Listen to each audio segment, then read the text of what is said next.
नमस्ते प्यारे बच्चों। तो आइए इस वीडियो के माध्यम से हम देखते हैं, ये हमें जो एड ग्रेड अभ्यास पुस्तिका मिली हुई है, इस कक्षा तीसरी की ये किताब है। तो इसकी आज हम समझेंगे हिंदी, क्योंकि इसी एड ग्रेड अभ्यास पुस्तिका में से ही वार्षिक परीक्षा के जो प्रश्न हैं इसी में से ही पूछे जाते हैं। इसलिए हमें इसको अच्छे से समझना है और इसी एड ग्रेड अभ्यास पुस्तिका में उसको नोट कर लेना है, जिससे कि हम तैयारी कर सकें। तो देखिए, आज हम समझेंगे पाठ एक, प्रार्थना। तो पाठ एक को हम समझने वाले हैं।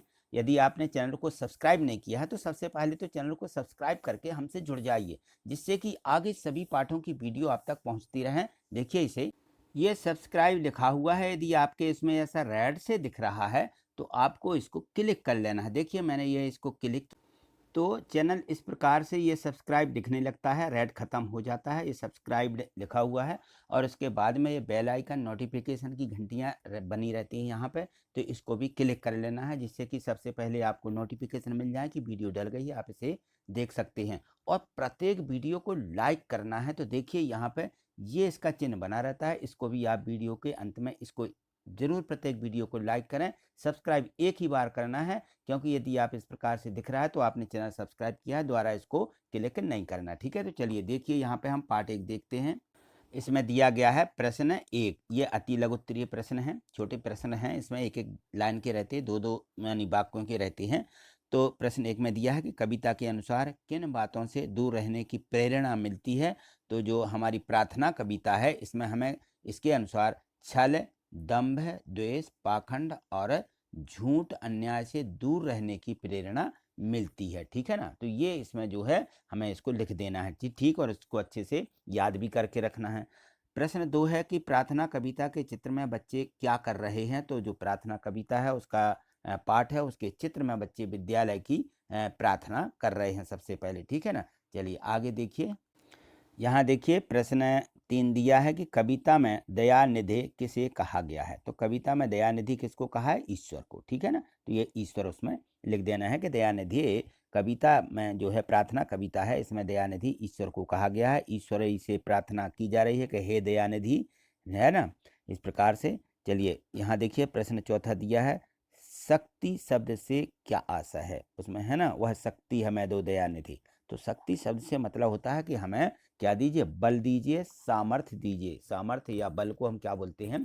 शक्ति कहते हैं। ठीक है, तो हमें इन सभी प्रश्नों को अपनी इसी एड ग्रेड बुक में लिखते जाना है। वीडियो को पॉज करके, वीडियो को रोक करके और इनको पहले लिख लीजिए। ठीक है, चलिए आगे देखिए।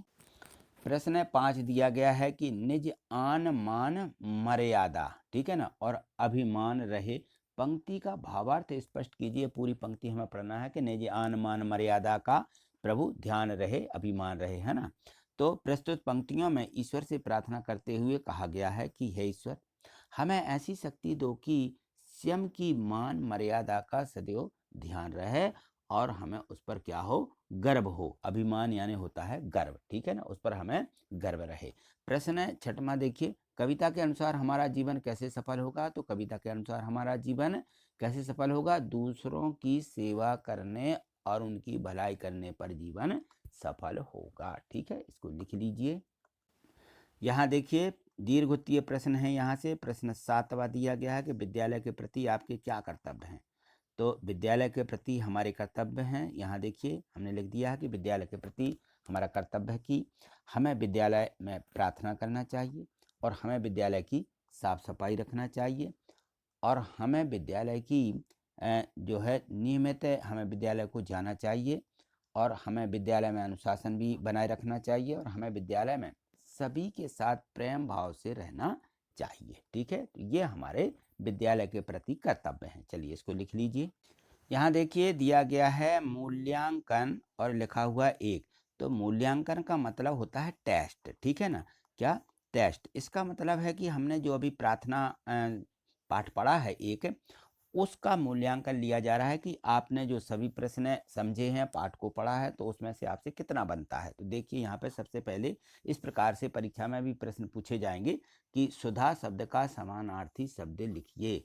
तो सुधा का मतलब होता है अमृत। सुधा यानी अमृत। यहाँ गलत लिख गया है, सुधा लिखना है यहाँ पर। तो देखिए हम सुधार देते हैं। तो सुधा यानी अमृत। ठीक है, यहाँ देखिए प्रश्न 2 दिया गया है, अति लघुत्तरीय प्रश्न है यहाँ से। तो देखिए इसमें दिया कि हमें किन की सहायता करनी चाहिए। तो हमें दीन दुखी, निस्सहाय और परेशान लोगों की सहायता करनी चाहिए। ठीक है, तो इनको आप जो है लिख लीजिए। यहाँ देखिए तीसरा प्रश्न है, दीर्घोत्तरीय प्रश्न दिया गया है कि अपने देश के बारे में 10 वाक्य लिखिए। तो जो हमारा देश है भारत देश, हमें इसके बारे में 10 वाक्य लिखना है।